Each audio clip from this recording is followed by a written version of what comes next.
Hello guys. तो आज हम पीएसआईआर का फर्स्ट टॉपिक कवर करने वाले हैं और जिसमें हम बात करेंगे प्लेटो की थ्योरी के बारे में और थ्योरी ऑफ नॉलेज के बारे में।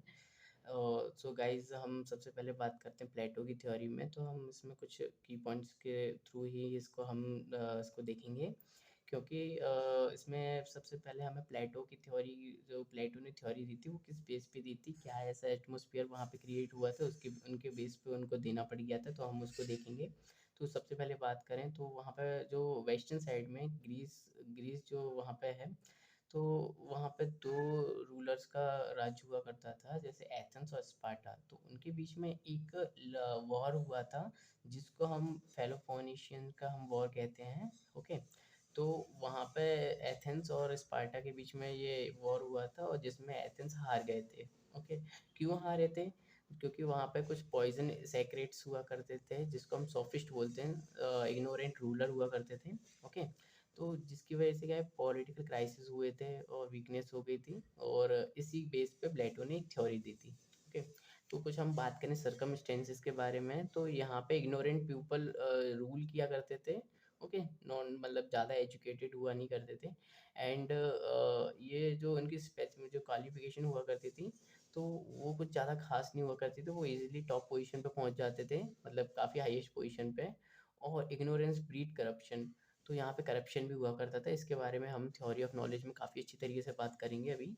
तो सबसे पहले हम बात करें प्लेटो के कुछ पॉइंट्स के बारे में, जो इन्होंने इस थ्योरी के रिलेटेड दिए हैं। तो अकॉर्डिंग टू दस थ्योरी, तो नॉलेजेबल पर्सन ही यहाँ पे रूल कर सकता है। यहाँ पे जो इशू हैं और जो स्टेट के रिलेटेड जो अफेयर्स हैं, वो यहाँ पे सॉल्व कर सकता है। फर्स्ट पॉइंट में इन्होंने बोला है। सेकंड पॉइंट में हम देखें तो जहाँ पे कुछ ऐसे एथेंस के जो पॉलिटिकल क्राइसिस थे, और जो कि पॉलिटिकल इंस्टेबिलिटी यहाँ पे क्रिएट हुई थी, जिसके कारण यहाँ पे जो पॉलिटिकल जो वीकनेस यहाँ पे आई थी, और इसी की वजह से ही स्पार्टा का जो हमने वॉर था, मतलब स्पार्टा का वॉर एथेंस हार गए थे। ओके। और इसी की वजह से प्लेटो को काफ़ी डीपली पेन हुआ था, और जिनको ये सोचने पे मजबूर कर दिया गया था, और इसी बेस पे इन्होंने एक थ्योरी दी थी। एंड एथेंस जो एथेंस से डिवाइडेड हो गए थे कुछ हाउस में खुद से। ओके। एंड सेकंड, फिर according to this Plato, the most of the problem Athens were related to the system of democracy. Okay. तो डेमोक्रेसी बेसिकली हम देखें तो यहाँ पे उन्होंने बोला है कि जैसे इग्नोरेंट पीपल यहाँ पे रूल किया करते थे। ओके। और सबसे ज़्यादा जो प्रॉब्लम थी वो डेमोक्रेसी सिस्टम के रिलेटेड थी। यहाँ पे कोई भी लॉटरी के थ्रू यहाँ पे कोई भी हाईएस्ट पोजीशन पे चला जाता था। ओके। यहाँ पे कोई इतनी ज़्यादा एजुकेशन की इतनी ज़्यादा नीड नहीं थी, और भी बहुत सारी चीज़ें, जैसे कि आप देख सकते हो कि यहाँ पे कुछ जैसे वर्च्यू ऑफ लॉटरी, और जैसे यहाँ पे आप इजीली किसी भी पोजीशन पे चले जाते हो। तो ये इनमें सेकंड पॉइंट दिया था। ओके। तो अब हम फोर्थ पॉइंट के बारे में बात करें तो प्लेटो ने एक ऐसा मतलब आइडियलिज्म बोला था कि जैसे मतलब जो आइडियलिज्म स्टेट वो बनाना चाह रहे थे, जिसमें क्या है कि हम प्रिंसिपल ऑफ एक्सीलेंस के ध्यान में रखते हुए वहाँ पे डिसीजन ले, मतलब ये है कि कम्युनिटी के बारे में सोचें। ओके। इंडिविजुअली इंटरेस्ट के रिगार्डिंग हम नहीं ले, जैसे कि मेरा अगर कोई डिसीजन है और मैं चाहता हूँ कि इस तरीके से रूल हो, तो वो सारी चीज़ें वहाँ पे ना हो, एक कम्युनिटी के बेस पे डिसीजन ले, और कम्युनिटी का इंटरेस्ट को ध्यान में रखते हुए उनके बेनिफिशियल के रिगार्डिंग हम देखें। ओके। तो ये यहाँ पे हुआ अपना प्लेटो की थ्योरी। अब हम बात करते हैं थ्योरी ऑफ नॉलेज। तो थ्योरी ऑफ नॉलेज जैसे कि बताया गया, इग्नोरेंस ब्रीड करप्शन, मतलब ये इग्नोरेंट रूलर हुआ करते थे, वहाँ पे काफ़ी करप्शन हुआ करता था, क्योंकि वो लिमिटेड गुड्स की तरफ देखा करते थे। Okay. Running after limited goods, मतलब ये कि जैसे उनके पास पावर है, वेल्थ है, वो एक लिमिटेड टाइम तक है। ओके। वो एक 10 साल, 20 साल, 30 साल, बस इतना ज़्यादा, या फिर ज़्यादा ज़्यादा 50 साल। ओके। तो वो वहाँ पे इसी के पीछे भागा करते थे कि पावर सब कुछ है। ओके। तो यहाँ पे उन्होंने बताया गया है कि two types of limited goods हुआ करते थे। ठीक। जैसे आप देख सकते हैं, जैसे लिमिटेड गुड्स कौन कौन से हुआ करते थे, एक तो लिमिटेड गुड्स और एक अनलिमिटेड गुड्स। और यहाँ पे लिमिटेड गुड्स में आया है power and wealth, and unlimited goods में आया है नॉलेज एंड आइडियाज़। ओके। तो उनका एक एक काफ़ी अच्छा वो हुआ करता था। उनका कहना है कि बिहाइंड हॉर्स आइडिया ऑफ हॉर्सीनेस, मतलब ये कि जो हॉर्स के पीछे जो हॉर्सीनेस का जो आइडिया है ना?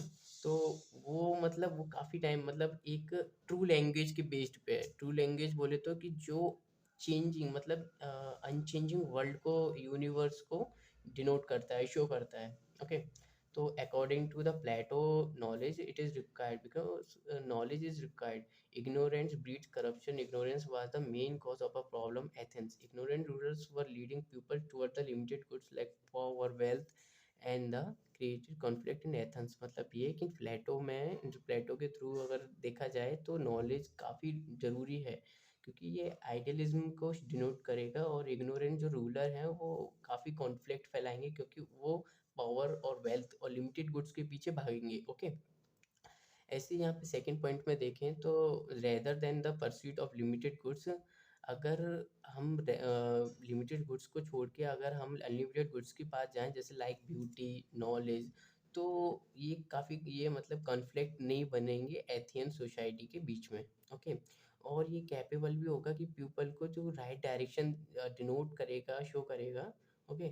और जैसे कि ये होने भी चाहिए रूलर्स के बीच में। अब यहाँ पे हम देखते हैं कि नॉलेज मतलब कितने टाइप्स की होती है। नॉलेज बेसिकली डिनोट करी गई है यहाँ पे टू टाइप्स की। एक चेंजिंग नॉलेज होती है, एक अनचेंजिंग नॉलेज होती है। चेंजिंग नॉलेज वो होती है जिसमें मतलब जो believe just it just a believe, मतलब चेंजिंग नॉलेज एक तरीके से नॉट अ ट्रू लैंग्वेज होती है, और ये एक तरीके से लिमिटेड गुड्स होती हैं, जैसे जो लोग पावर और वेल्थ के पीछे भागते हैं। ओके।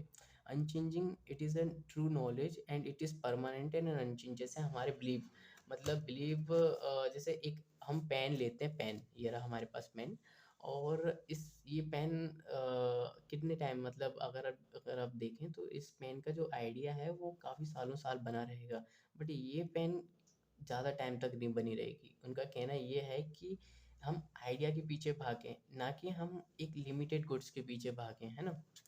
तो बेसिकली, तो अगर हम बात करें तो जैसे ट्रू नॉलेज और unchanging knowledge is a part of unchanging universe.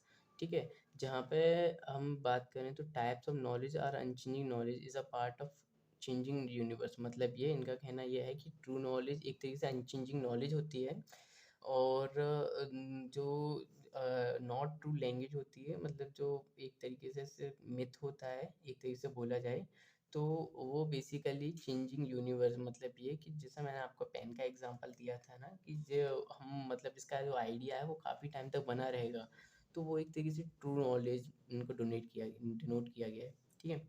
और true knowledge is about unchanging aspect, idea is changing in aspect of appearance as aspect changing aspect, hence true is the knowledge of idea of the things। ठीक है। idea does not exist in a material reality, और उनका कहना यह है कि idea एक तरीके से मतलब एग्जिस्ट नहीं कर सकता मटेरियल रियलिटी में, और idea can be understood only through a reason, not through a sensory organs. Okay. और सेवन्थ पॉइंट में देखें तो फिलोसोफर जो होनी चाहिए, तो philosopher should be a ruler. Okay. Philosopher के पास कोई फैमिली नहीं होती, और प्रॉपर्टी नहीं होती, ना ही शेक ऑफ सोसाइटी। ओके। तो दस society should be a ruled by a philosopher king, जिसके पास काफ़ी ज़्यादा नॉलेज हो। ओके।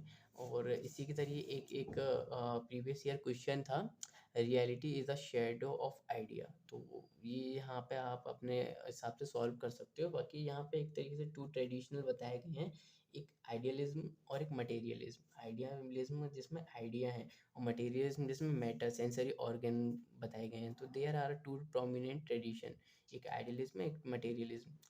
और जिसमें इसके बारे में बताया गया है कि आइडिया के थ्रू जैसे देखा जाए तो अल्टीमेट रियलिटी है एक इन ऑब्जेक्ट की, but idea behind the object is like a shadow of idea. अगर हम एग्जांपल देखें तो behind the particular horse there is an idea of horsiness that is characteristics and features of the horse. Okay. Okay. and thus the reality is inherited in the idea. What we observe that material world through a sensory organ are simply shadow of idea. Thus, Plato led to foundation of a school of idealism in political science, and a particular purpose behind the above themes and objective of the creation of ideal state through the knowledge. And philosopher King can also comprehend the characteristics features of ideal states, and he will try to bring existing state near to the idea and state. Thus, philosopher King can be resolved pathological situation of Athens. तो ये हमारा एक previous year question हमने एक तरीके से इसको solve किया है।